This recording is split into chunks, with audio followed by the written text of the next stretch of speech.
Alors cette dernière minute, c'est une information du Midi Libre. Regardez la une du journal, la une de nos confrères. Le quotidien s'interroge sur la présence d'une kamikaze à Montpellier. Oui, un couple a été arrêté dans cette ville, couple repéré par la sous-direction antiterroriste de Paris et soupçonné de préparer un acte terroriste. Bonjour Philippe Palatte, vous êtes le directeur de la rédaction du Midi Libre. C'est vous donc qui sortez cette information.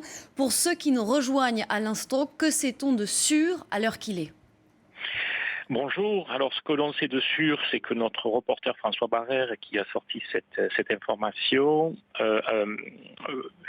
information qui consiste aujourd'hui à dire qu'une Montpelliéraine, Camille, 23 ans, et son mari franco-tchadien ont été déférés donc hier au parquet antiterroriste de Paris parce que une surveillance accrue, alors qu'ils étaient assignés à résidence, a révélé qu'il y avait des éléments extrêmement troublants qui pouvaient être associés à du terrorisme, et notamment lors d'une perquisition, la découverte d'un faux ventre de femme enceinte recouvert d'aluminium qui pouvait déjouer les portiques de sécurité, que ce soit dans les centres commerciaux, dans les gares, les aéroports. Et suite à cette découverte, les investigations ont également démontré que cette personne entièrement voilée, complètement radicalisée, décrite comme une ascétique, passait des heures à visionner des vidéos d'atrocités commises par Daesh, qu'elle avait des revues de propagande d'Al-Qaïda.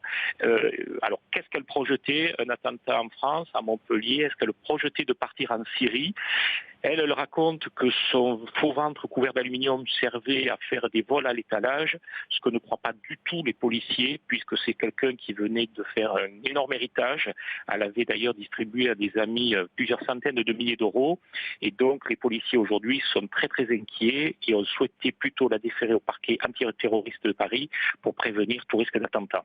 Merci beaucoup Philippe Palatte, directeur de la rédaction de Midi Libre. Un attentat a-t-il été déjoué à Montpellier? En tout cas, l'affaire est prise très au sérieux, vous l'avez compris, puisque ces deux individus, dont cette femme, avec ce faux ventre en aluminium, ont été déférés au parquet antiterroriste de Paris.